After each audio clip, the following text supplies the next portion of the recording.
Hey viewers, welcome to another game of the Casual Pro Gamer. This is game number 2 out of a best of 5 between, as you can see, IG Jim, or Jim, and MarineKing, as you can clearly read from this.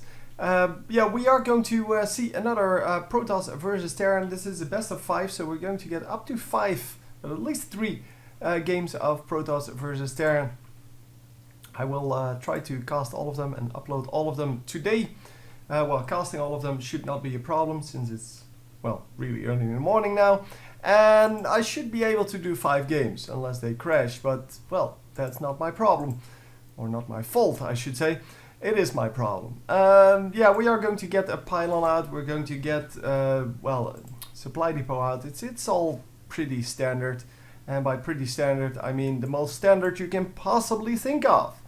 So yeah, both of these races not really have, or don't really have anything else to do, except I guess go straight for Nexus off of, or well, next base I guess, because same goes for the command center, off of like 10 SCVs slash drones, probes. Why do I keep calling them drones? It's annoying. Anyway, we are going to get some buildings out here, 1 scout, okay. We're going to get our barracks up. And the barracks, of course, once again going to yeah, to provide us with our early game defensive units. Well, last game, a little more offensive units. But yeah, it's all good. The SCV is coming in. It sees the expansion going down. It sees there's 1 gateway, a cybernetic core, and 1 gas geyser. And that is about all it needs to see. So it does, or it could have seen, I don't know if it actually did see that that pylon there. No, it did not see that pylon. So he might actually be confused about that, but I don't think he's going to be distracted too much by that. There you have the everything cam. And yeah, the Protoss player once again not going to scout just like last game. He does not care too much about scouting. I'm not actually sure who scouted over here. Was that the SCV? No, those areas are just lighter on the map. No, I just noticed that, yeah, this is the lighter area, and there it hasn't been broken either side, so nobody scouted there. It is forced cross positioned apparently, so they know where the opponent is, and that makes that, well, they do that because it makes that scouting patterns don't matter anymore. Whether you go clockwise or counterclockwise, it doesn't matter because, well, you know where your opponent is. He's on the other side of the map, well, the exact other side of the map. And therefore, you take away, well, probably the last bit of insecurity, of chance that is here, which makes this game a lot more skill-based now than StarCraft 1 was. Because with StarCraft, well, StarCraft Brood War I should call it, with StarCraft Brood War you still had a chance of scouting the wrong way. Well, here there's with a 4-player map like this, there's a 1 in 3 chance that your opponent will spawn next to you if you're over here. He will spawn here 1 in 3 times, he will spawn here 1 in 3 times, and he will spawn here 1 in 3 times, obviously. So, if you don't know that, then scouting here would be a 1 in 2 chance that you actually scout him before he scouts you, because if he sends it, so if someone who's over here sends his scout, was it counterclockwise, and you send your scout counterclockwise, then yeah, you scout him before he scouts you, and that can make a pretty big difference, especially in mirror matchups. And especially in, well, if we look at Brood War, it was insanely good when you're in Zerg versus Zerg, because those overlords are so slow. And if you send them in the correct direction and you scout your opponents by just getting a glimpse of creep, for example, so you would have your overlord over here, you would see the creep. Yeah, you could just run in with all of your Zerglings before he could actually make a move. Because he didn't know where you were. You knew where you didn't, well, your base wasn't, but yeah, that really doesn't make sense. Unless it's a 3-player map, and then it actually does make sense.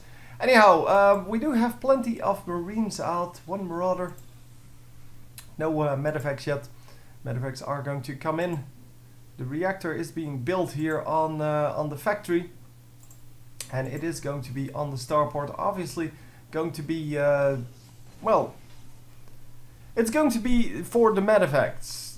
That's what I have to believe. I mean, there's really no reason not to. Wow, that is a huge addition of gateways. That is 5 extra gateways. In addition to the one that he had. Yeah, well, I guess it is kind of time to build them. But so we are going to get all of these warp gates up now. And warp gates, of course, give you the ability to warp in an entire army at the same time. The mothership core is going to stay behind to defend a little bit. And yeah, you can send it with your army, because the mass recall will actually get all of your army back to base, which is excellent. And we are going to scout our own base there. Now, we actually built a third base just like the Terran player here. And well, the Terran player just walling off everything, it seems. Well, he had a full wall off over here. He didn't have a wall off over here, obviously, but he's going to build a wall off over here as well, even though this is a huge gap. And yeah, I guess it delays your opponent for like a few seconds, which can matter.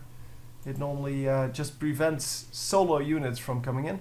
So it prevents, yeah, units that have been, for example, if there's a pylon over here somewhere, and you're warping units, and that can then run in straight into the base, so you would have like 4 zealots coming in, for example. That would be really annoying, and now the 4 zealots get stuck for like 20 seconds on this little ridge here, because, well, zealots, so especially a few zealots, will not be able to break this very easily. So yeah, the drop comes in, and I completely was too late on that, even though I saw it happen. Sorry about that, but I saw it happen, and still I was like, okay, let's not watch that. So we are going to follow these guys now. There you go. It's a Ctrl-Shift-F, by the way, for those of you who want to know how to do this in the replay mode. Yeah, I totally saw this happening, and it's kind of hard to spot these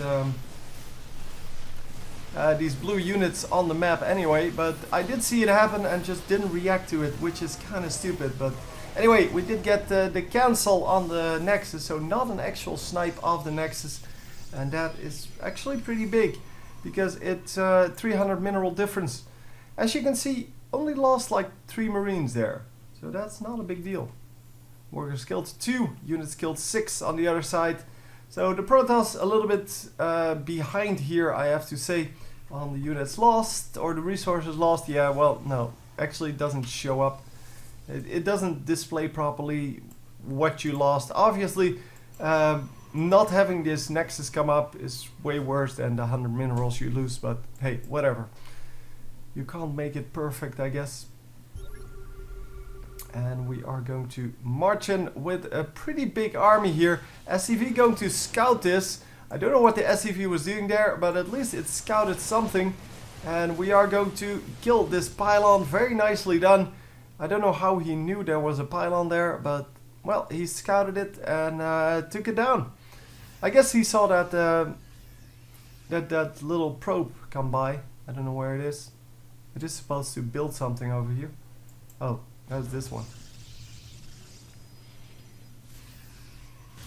So yeah, he is building quite a few pylons here, just to make sure that when the first pylon is either too dangerous or does get taken out before it comes up, he has a second one.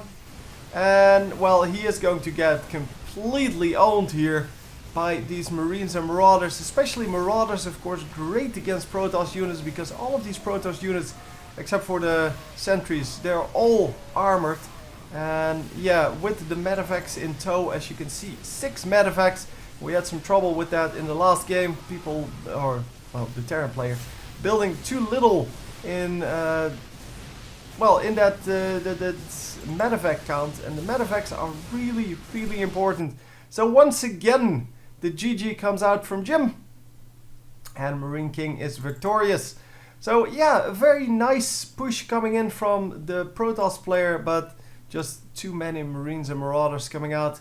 and especially those Marauders do so much damage, because Stalkers are of course armored, the Colossus is armored, and as I said, well, the only one that isn't armored is the Sentry, and well, the Sentry is really, yeah, not a very good combat unit anyway, so it doesn't matter if it stays alive for a little bit longer. Yeah, you should have had Immortals against this. Immortals would have been good, or just more Stalkers, or some Zealots, because Zealots are great against Marauders. They're not very good against the Marines though. So all in all, very nice game. Nice, well, couldn't really see who was going to win this, but yeah, it is the MarineKing coming out ahead, leading 2-0 now in this best of 5. So we're going to continue with at least one more game. Hope you enjoyed, and I will see you next time. GG.